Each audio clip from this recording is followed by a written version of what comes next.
इस प्रश्न में पूछते हैं कि आपको प्रत्येक कैपिटल आर प्रतिरोधक वाले स्मॉल एन प्रतिरोधक दिए गए हैं, इन्हें नंबर 1 अधिकतम, सेकंड न्यूनतम प्रभावी प्रतिरोध प्राप्त करने के लिए किस प्रकार संयोजित करेंगे।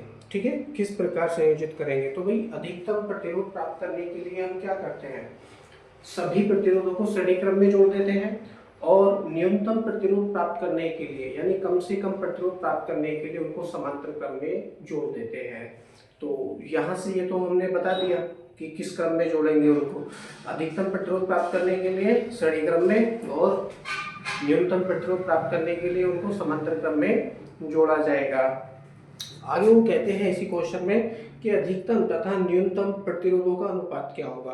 तो अनुपात भी हमसे पूछा है। तो सबसे पहले हम देखते हैं अधिकतम प्रतिरोध के लिए, अधिकतम प्रतिरोध के लिए आप यहाँ थ्योरी लिखेंगे। अधिकतम प्रतिरोध के लिए मैं डायरेक्टली करता हूँ इसको आर मैक्सिमम करके, आर मैक्सिमम इक्वल टू, अब देखिए प्रत्येक प्रतिरोध कितना है, कैपिटल आर है, कैपिटल आर है। तो बहुत सारे प्रतिरोध है, R plus R plus R plus R plus dot dot, कितनी बार है, एन बार, एन बार क्या है, आर। अब हम इनको ऐड करेंगे तो क्या हो जाएगा, एन इंटू आर हो जाएगा।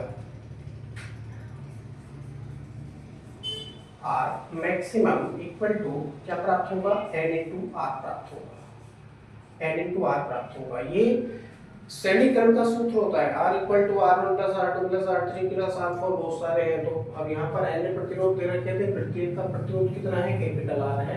तो हमने किया R plus R plus R plus R plus dot dot n बार। ठीक है, सबको ऐड कर दिया तो प्राप्त हुआ हमको एन इंटू आर। अब हम करेंगे न्यूनतम प्रतिरोध के लिए।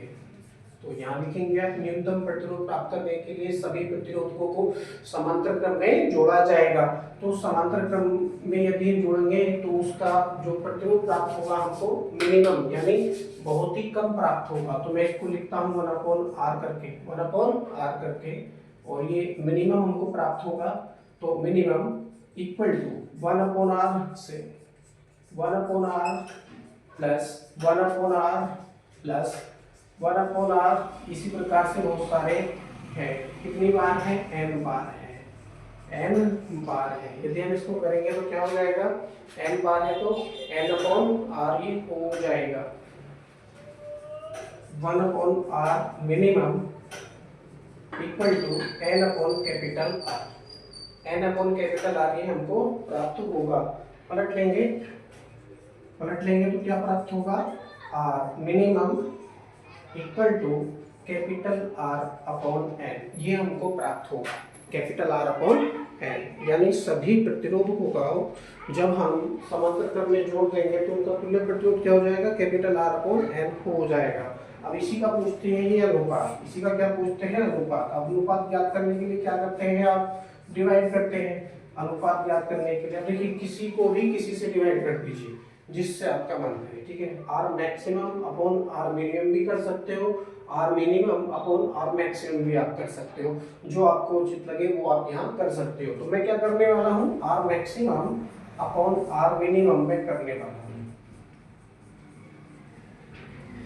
आर मैक्सिमम की वैल्यू कितनी है, N into R, N into R upon, और आर मिनिमम की वैल्यू है आर अपॉन एन। तो आर रहेगा नीचे, एन मल्टीप्लाई में है, ऊपर चला जाएगा। ठीक है, आर से कटेगा आर और बचा आपके पास R maximum ratio R minimum, क्योंकि अनुपात पूछा है, अनुपात हमसे पूछा है तो इसको अनुपात में दर्शाएंगे। इक्वल टू क्या हो गया, एन से एन पे यदि मल्टीप्लाई करेंगे तो एन स्क्वायर, एन स्क्वायर। ठीक है, यहाँ आने के पश्चात ये प्रश्न आपका कंप्लीट हो जाता है।